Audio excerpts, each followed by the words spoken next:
The third plan that he had, and before that, I would like to quote a hadith from Imam Raza.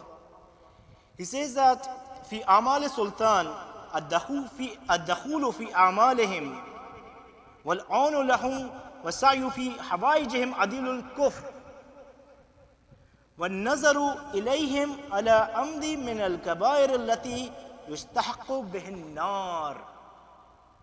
What does that mean? Imam is saying about the workers and officials of sultan or king or the transgressor leader that you have. He says that becoming a part of the officials of them and providing them help and assistance and putting an endeavor to fulfill their needs and requirement is equivalent to infidelity. And looking intentionally and purposely at them is one of the great sins which deems one fit to deserve the hellfire. So again, keeping that in mind, and these are not my words, there's a reference to these ahadith if somebody is interested. So again, the plan was claim of being sacred and zahid and non-materialistic. Someone who is a devout Muslim would be nullified, would be rejected, because they were the holy Imam. Their plan was what he wanted to achieve with that. If Imam is part of the government, the whole claim that they are making that they are devout Muslims and they have been devout servant of Allah subhanahu wa ta'ala, it is nullified because they were only devout Muslims as long as they did not have access to the materialistic things. It is really interesting when we reflect on our lives, right? When we reflect on our lives, a lot of times we have to ask these questions to ourselves, that whether if we are acting in a certain way, is it because of the fact that we definitely don't want to do it, or we definitely don't want to disobey Allah subhanahu wa ta'ala, or is it because I do not have access to disobey Allah subhanahu wa ta'ala? Am I helping Imam? Am I talking about Sheikh Zakzaki? Am I talking about the oppressed people of Yemen because I can? Or would I do the same thing when there are going to be difficulties and calamities that are going to put on me, if I'm going to be put on trial? Right? So this is something that we have to ask our questions. And again, we have to ask ourselves these questions. That a lot of times we have found ourselves, or we've seen people in history, in contemporary history and in history, Islamic history, that people changed their hearts. Was Zubair not one of the Shias? Was Zubair not one of the first person to raise sword when the oppression was happening to Hazrat Zahra salamullah alaiha? He was.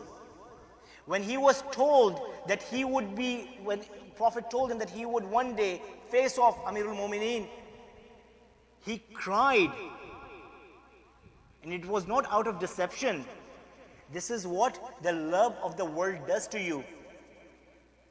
Right? So it's very important to have self-reflection and keep asking ourselves that, am I doing this because I am completely sold and completely convinced in this product of spirituality? Or am I just doing it just because I don't have any other choice? Another reason, or the plan that he had with inviting Imam towards Khurasan and making him crown prince, was something, again, he wanted to do that nobody else would have been able to do in the past, and that was to control and keep a close eye on Shias and Imam. He wanted to make sure that these little uprisings that they've had throughout the history, I mean, if we look, there have been many uprisings against the enemies of Islam, against the Taghuti governments.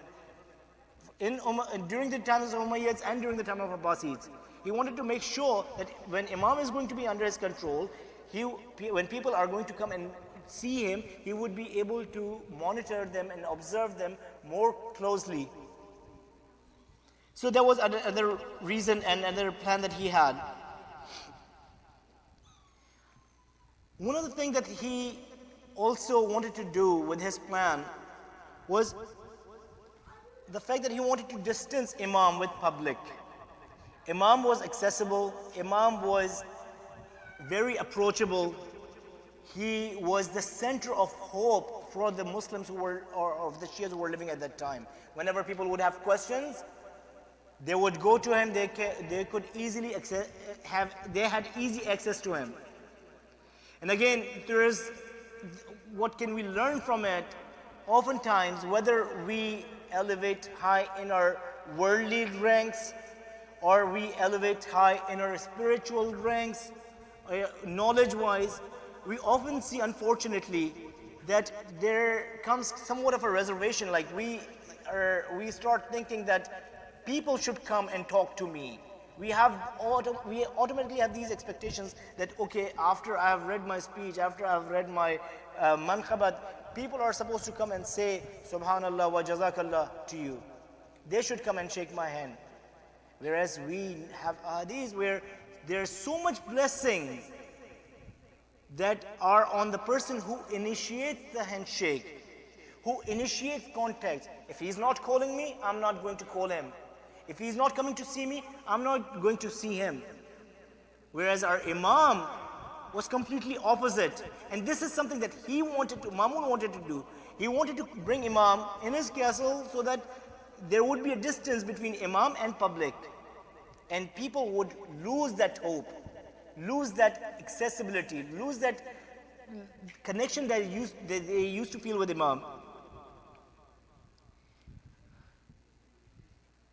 It's quite often that we see when, quote unquote, materialistic people or people who rank pretty high in the worldly affairs, when they find connections with the spiritual leader, whenever this interaction occurs, you have two things that are happening at that time. The person who is materialistic, his respect starts increasing in public's view, because they say that, okay, he's very rich, he has achieved all these status in this world, and yet he's going towards the spirituality. But when a spiritual religious scholar goes and see this materialistic person, the respect of that spiritual scholar decreases, because often we have this presumption the person is going because he wants to get something out of it, he wants to get some donations, he wants to have his materialistic gains. So what he wanted to do, he wanted to clear his image, at the same time tarnish Imam's image. That if I am going to be connected with him, people are going to start respecting me, and people are going to start disrespecting Imam, that he has been involved in with corrupt politicians. And lastly but not least, he wanted eventually Imam to become active in the government so that Imam becomes his spokesperson. Whenever there is an objection on Mamun's government, he was thinking that Imam would eventually give in and would start defending the government. This was his plan. And when you look at these points, you have to admit that he was a master politician. You have to give him that. That not even Fazl ibn Sahal, who was his top commander, someone who he trusted completely, not even he knew what Mamun was thinking by making Imam Raza his crown prince. And this is something, again, that is reflected in our communities, that we are unfortunately very, very weak when it comes to keeping secrets. I mean, it is mentioned in historical accounts that the divine government was supposed to be implemented, but it did not get implemented because of the fact that some of the Shias during Imam Sadiq's time, they revealed that secret. They revealed that secret, because of which Allah subhanahu wa ta'ala extended and prolonged the implementation of divine government until the day that only He knows. We cannot keep secrets. We cannot, if someone is doing a good thing, if someone is doing something to strengthen Islam, first thing that he would do is he would propagate about it. And before we used to have red ribbons cutting ribbon ceremony. Now we have WhatsApp group. Cutting ceremony is WhatsApp group now. Like first thing that you do before the project even starts, you make a WhatsApp group so that you can let everyone know that you are trying to strengthen Islam. Don't you think the enemies of Islam are watching that? And they are going to trust me. They are going to do anything and everything to make sure Islam doesn't get strengthened. Because it's common sense. We are after one thing, Islam is after one thing, and the enemies of Islam are after that thing as well. So if you have one thing and two people are fighting over it, it's logical that they are not going to get along with each other. What are we after? We are after فَإِنَّ حِزْبُ اللَّهُ هُمُ الْغَالِبُونَ. We are after that. We are after that Allah's religion will conquer it all. Allah's religion will overcome all the other religions. At the end of the day, God's green earth will be filled with divine law. What do we pray when we are praying for Imam of our time? That may Allah hasten his reappearance so that he can establish justice in this world. And what are the enemies of Allah subhanahu wa ta'ala want? They want global domination through soft wars, through soft power, by having influence in international organizations, by meddling in other countries' affairs. Are they meddling in other countries' affairs because of their moral rights that they have? No.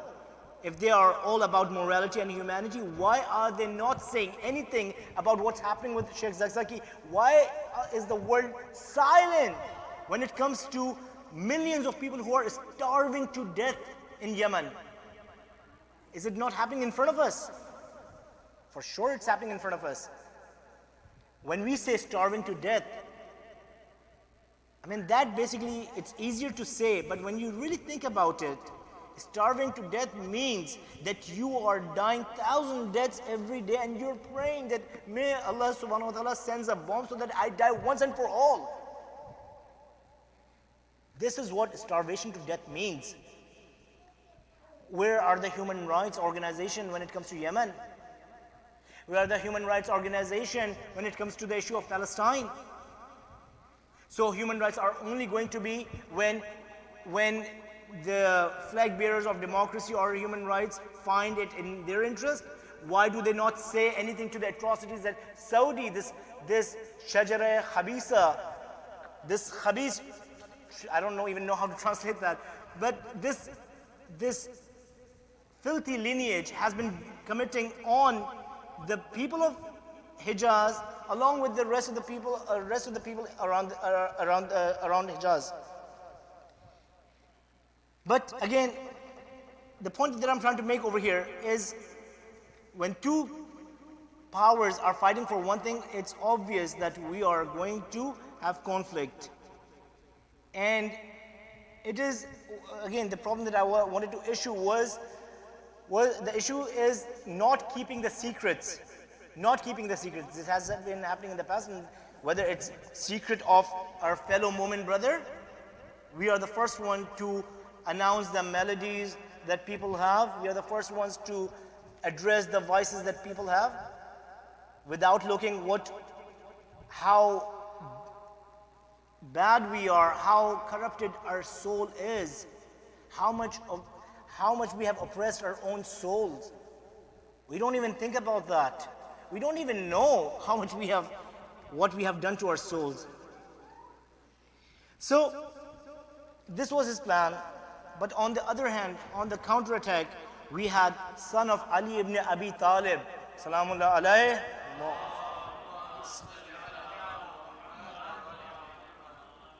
who with his bravery, divine wisdom, turned the tides against Mamun, that every plot that he threw in the face of Imam Raza, it turned against him. He wanted He wanted to make sure that he comes out clean. But yet, even now, and in that time, people knew how he was exposed, how he was unmasked by Imam Raza. It is, and this is something again that all of our Imams did. Our Imams, one of the things that they were striving for was to unmask the enemy of Allah subhanahu wa ta'ala, was to unmask Taghuti government. Let's just not even get started on unmasking the Taghuti governments of the modern time. Imams were able to expose the enemies of Allah subhanahu wa ta'ala. And not saying that we have to be in one strategy, but what I'm saying is we have to, the reason for understanding Imam's life is so that we can understand the environment, the era that they were living in, and match that with our timings. And make our strategies and policies based on that. We should have reason why we are choosing one particular way, one particular path. Imam's counterattack was pretty simple. Everything that he was thrown at, he responded that with such a master plan that even now, as it was read in Manqabat, as it was read in it's read in Ziyarah, that people, and I have never seen, I've been to Mashhad, I've been blessed to go to Mashhad because of the vicinity that I live in several times. I've never found that place empty, never. And that's amazing. I mean, there are times when you would find solitude in Karbala, in Imam Hussein's Haram. But in Mashhad, I have yet to find a time where I can just sit for 5 minutes in front of Imam Zari and talk to him. It just doesn't happen. Right when he was being forced to leave Medina, he made sure that he communicated his displeasure in every language possible to everyone who was around him, whether he was in Kaaba performing his Hajj or Umrah, whether he was in the Haram or in Masjid al-Nabawi, or whether he was in the streets of Medina. He was making sure that he let everyone know about his displeasure of leaving Medina, and he made sure that everyone was aware that he was being forced out of Medina. That was the first thing that he did. He used media, whatever media that was available at that time. Whatever media was available at that time, he made sure he used that in a very professional way. He was offered a crown prince position in the place called Marv. And when he was offered that, he rejected it outright. When he rejected that, Mamun threatened to kill him. And of course, he was forced to accept that. But he made sure that even the soldiers of Mamun who were there at that time, since we mentioned that Mamun had not revealed his plan to anyone, people were confused. The soldiers started propagating this thing. And again, he used Imam knew that he had kept this as a secret. So Imam started telling his soldiers, and he knew that the soldiers did not know about Mamun's plan. So he started using them, his own soldiers, as propagation tool to deliver his message. And his soldiers started saying, Fazl ibn Sa'd was surprised that why is this person rejecting the crown prince position that he's offered? It's much to my surprise. Third thing that Imam did was Imam's acceptance to the position was with a stipulation. He did not accept anything that was thrown in his way. He accepted with a stipulation, and the stipulation was that he would not be part of any affair of this Taghuti government. He would have absolutely nothing to do, whether it's peace treaties, whether it's war, whether it's getting advice. He said that I'm not going to be any part of it. And this in itself was propagated by Imam. Imam told everyone that I'm accepting this, but I'm not going to be part of it, which makes the followers, it made followers a good idea that Imam is being forced to accept this position. One of the most important tasks that Imam performed was open declaration of imamate. That was not done again from the time of Imam Ali alayhi salam, till his time, he was able to use that government apparatus to make sure that he was the rightful appointed Imam by Allah subhanahu wa ta'ala. And the only time he accepted anything that Mamun had said was that famous incident of Namaz-e-Eid. When he was asked to lead Namaz-e-Eid, and right in the middle of that process, Mamun realized that it is going to turn against him, it's going to backfire on him, and he stopped Imam right there and then. So again, using the resources, whatever resources that we have, we cannot just say that just because we do not have resources, we are not going to do anything about fulfilling our obligations. One of the things that we learn from Imam's life, whether he was getting out of Medina, whether he was in Marv, whether he was using his own Mamun's own soldiers to propagate his message, is that you utilize every resource that you have. You make opportunities. You make your own opportunities rather than for opportunities come to you. You make sure that you do that. Unfortunately, oftentimes we see that when talking with brothers or the likes of me, it's very easy for me to make an excuse that, well, I wish I could help Yemenis, but I don't have money. Or I wish I could help Yemenis, but there's no way for me to send them money. No, you find your resources. Just like when we are unemployed, living in the United States of America, we go to recruiting website, we talk with recruiters. How many times have we really searched to find an Islamic project? How many times have we really searched? How many people have we really talked to that we have approached people that, oh, I am looking for some Islamic project. Can I be part of any Islamic project that you know of? How many people have reached out to Maulana over here that, okay, I want to do something for Islam. Please tell me, make me the part of any Islamic project. Of course, you guys are much more religious than I am, so I'm talking about myself, seriously. As much as Mamun tried his level best to separate Imam from people, that love kept growing, and it's a very natural phenomena.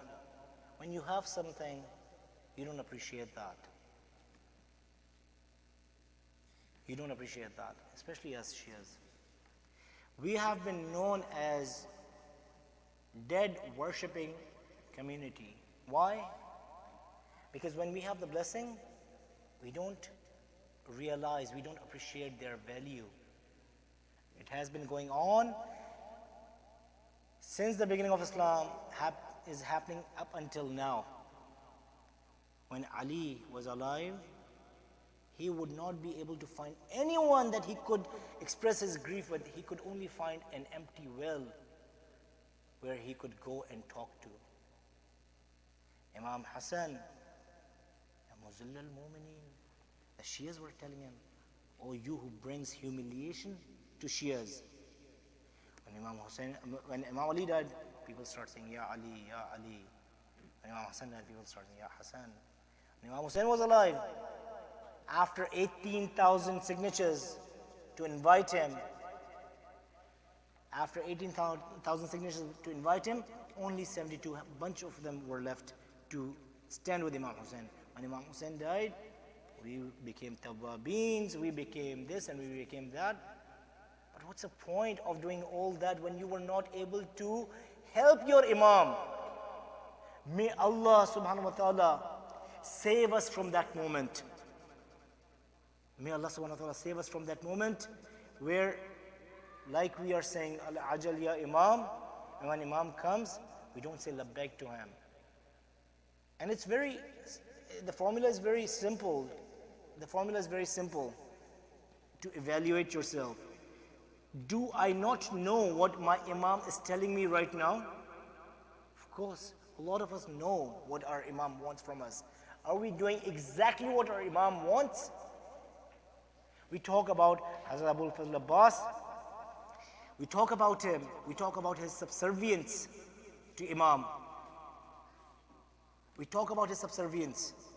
Do we know what subservience is? Subservience is when Shimar, may Allah's infinite wrath and curse be upon him, upon the killer of Imam Hussein, When Shimr comes with the letter of safety for Hazrat Abbas, he does not even respond to him. He, without asking or without Imam telling him, he did not even ask. Imam told him to respond to him. This is what you call utter subservience. Are we that? Are we at that level? We, not only in the past, in the contemporary times, in Pakistan, did we not have Shaheed Arif Hussaini when he was alive? Was he not labeled as Munkar-e Nare Haidari? Was he not labeled as Munkar-e Azadari? When Shaheed Arif Hussaini left, we say we don't have leader. Where do we go? We lost Arif Hussaini. We have been, unfortunately, people who have been worshipping dead. And that same thing happened. This is what he was trying to do. He was trying to separate Imam from the people by keeping Imam. But that love kept growing. We start realizing after they are gone. And people's love at that time kept growing for Imam. And that again backfired on him. I'm not going to take too much of y'all's time. I again want to thank Maulana and all the respected community members for giving me this opportunity to again give back a little bit that I have learned, still trying to learn, and the journey is long. I definitely need y'all's prayer. We pray to Allah subhanahu wa ta'ala that He hastens the reappearance of Imam of our time. We pray to Allah subhanahu wa ta'ala that please bring him back, because we are living like orphans. We do not know which direction to go. We are not realizing, we are not seeing the signs of his deputy. I pray to Allah subhanahu wa ta'ala, may He prolong the life of all the respected ulama, maraje, Hazrat Sayyid Ali Sistani, and especially Rahbar-e Muazzam, our supreme leader, Hazrat Sayyid Ali Khamenei. I pray to Allah subhanahu wa ta'ala that He strengthens the resistance forces. He gives them divine help like He has done in the past in different battles. I pray to Allah subhanahu wa ta'ala, may He eases the difficulty of Sheikh Ibrahim Zakzaki. I pray to Allah subhanahu wa ta'ala that may He eases the difficulties, the difficult timings, the difficult times that Yemenis are living in. May Allah annihilate Saudi and their masters. May Allah annihilate this filthy lineage of Al Saud. May we witness the liberation of Palestine and all the oppressed Muslim countries and all the countries that are under the governance of Taghuti establishment. Wassalamu alaikum wa rahmatullah.